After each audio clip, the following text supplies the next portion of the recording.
चामोर्शी तालुक्यातील येणापूर येथे पोलीस चौकी निर्माण करा अशी मागणी ग्रामसंवाद सरपंच संघटनेच्या माध्यमातून येणापूर परिसरातील सरपंचांनी पोलीस अधीक्षकांना दिलेल्या निवेदनातून केली आहे।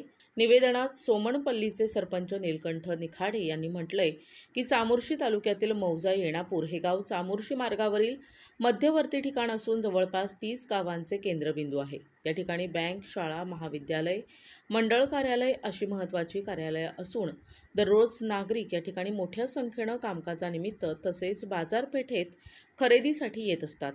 येणापूर परिसर हा लोकसंख्येच्या दृष्टीने सुद्धा मोठा असून या परिसरात सध्या गुन्हेगारीचे प्रमाण वाढीस लागले। जवळच कोनसरी लोह प्रकल्प उभारला जात असल्याने बाहेर राज्यातील मजूर तसेच इतर नागरिक सुद्धा वास्तव्याना आहेत। यामुळे परिसरातील सामाजिक सलोखा बिघडण्याची शक्यता नाकारता येत नाही। सध्या येणापूर परिसरातील गावे आष्टी पोलीस ठाण्याच्या हद्दीत आहेत। या पोलीस ठाण्यावर असंख्य गावांचा ताण आहे। त्यामुळे परिसरातील सध्याची परिस्थिती बघता येणापूर येथेच पोलीस चौकी निर्माण करणं अत्यंत आवश्यक आहे। त्याकरता येणापूर येथे पोलीस चौकी निर्माण करण्याची गरज आहे।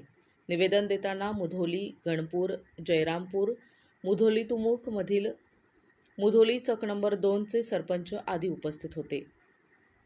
प्रतिनिधी भास्कर फरकडे, NTV न्यूज मराठी, गडचिरोली।